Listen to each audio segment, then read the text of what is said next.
السلام عليكم ورحمة الله تعالى وبركاته كسو دواد صاحبي الموقال عصب هدي أدكو عصب تاي جانل كسبسكرايب تاو قنبلال كفرو si ay kugu soo dhacaan muuqaal walba halka aan soo gelino hadii aad horena la joogtayna muuqaalka like saar share garay si dad badan u gaaro waa tahay muuqaalkeenu wuxuu quseeyaa sidee baan ugu qarin karaa WhatsApp-ka profile-ka sawirka ee saaran asxaabta yani waxaad rabtaa profile WhatsApp-kaaga sawirka ku saaran qof asxaabtaada kamid ah inuusan arkin marka sidee baan ugu qarsan karaa okay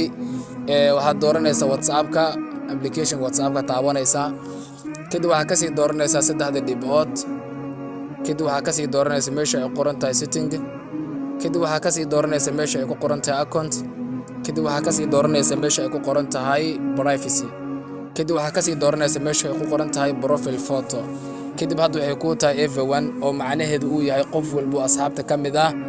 يعني قف كستو أصحابته هذا كم ده يعني هاي أركو سبر كيجو أو كله وهو أود ولا قف ولا أصحابته هذا كم ده إنه سبر كوكو صار أركو مركو هذا ربطة قف كم ده إنه صار أركن سبر كوكو صار كده واحد دورنا إذا قيبته هو سيكون قرن تاينو بدي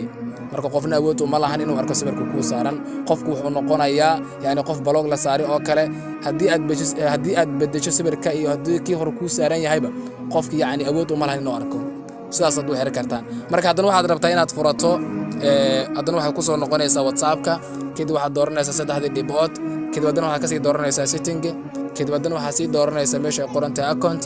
kadib haddana waxa ka sii dooranaysaa meesha ay qoran tahay privacy kadib waxa ka sii dooranaysaa meesha ay ku qoran tahay profile photo marka haddana meesha ay no bidii ahayd waxa ka dhigaysaa everyone marka haddana qof walba awood wuxuu leeyahay inuu arko sawirkaaga sidaas aad u furi kartaan aad u xiran kartaan